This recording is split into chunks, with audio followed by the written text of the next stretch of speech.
Morning all of the students. इसके पहले हम लोग चैप्टर 3 में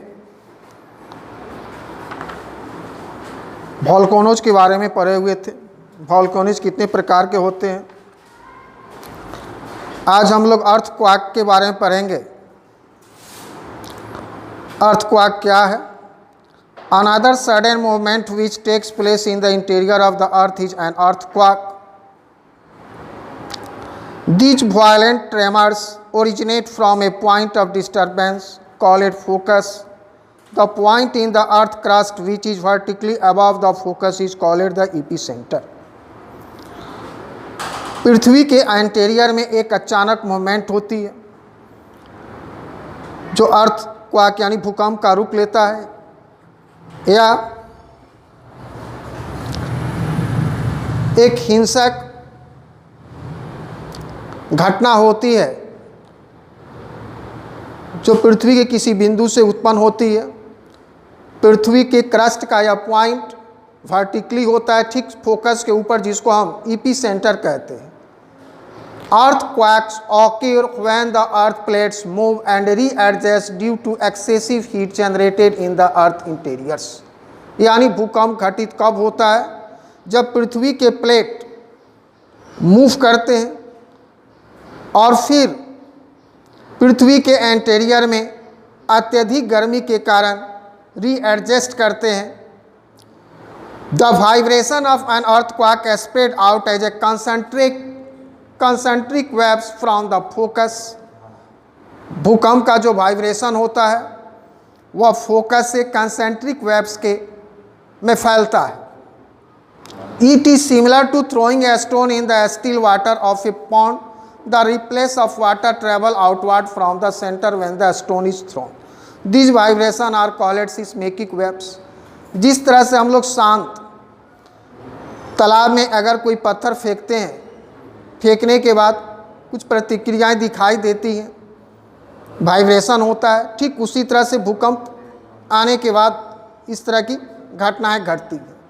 इसके 3 प्रकार के मुख्य टाइप्स होते हैं, एक primary waves, secondary waves and surface waves. Measuring earthquakes.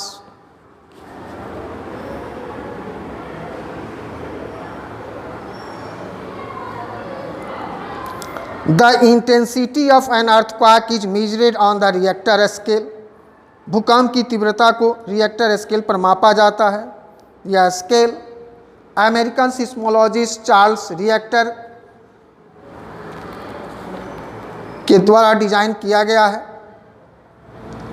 The scale does not have a fix range.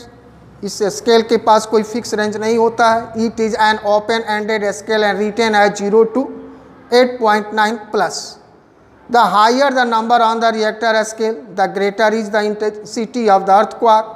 The earthquake of intensity 6 and more are very destructive. कहने का मतलब है अगर रिएक्टर स्केल पर 6 से अधिक अगर उसकी तीव्रता होती है तो वह डिस्ट्रक्टिव होती है। अगर उससे कम होता है तो भूकंप का झटका कुछ, उसका प्रभाव कुछ कम होता है। Seismology is the study of earthquake waves. Seismology क्या है? भूकंप के वेव का अध्ययन है। Seismologist are the expert who study the pattern of earthquake and the instrument that records the intensity of earthquake is called a seismograph.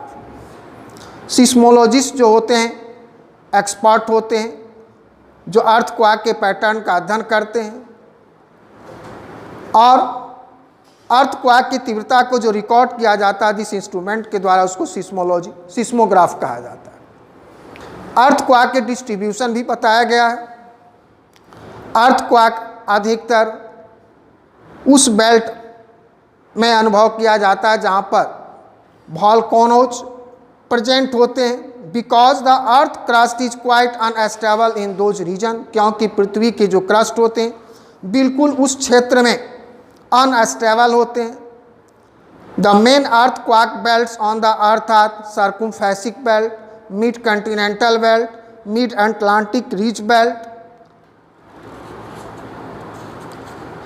Japan में भूकंप आया था 17 जनवरी 1995, उसके बारे में दिया हुआ है।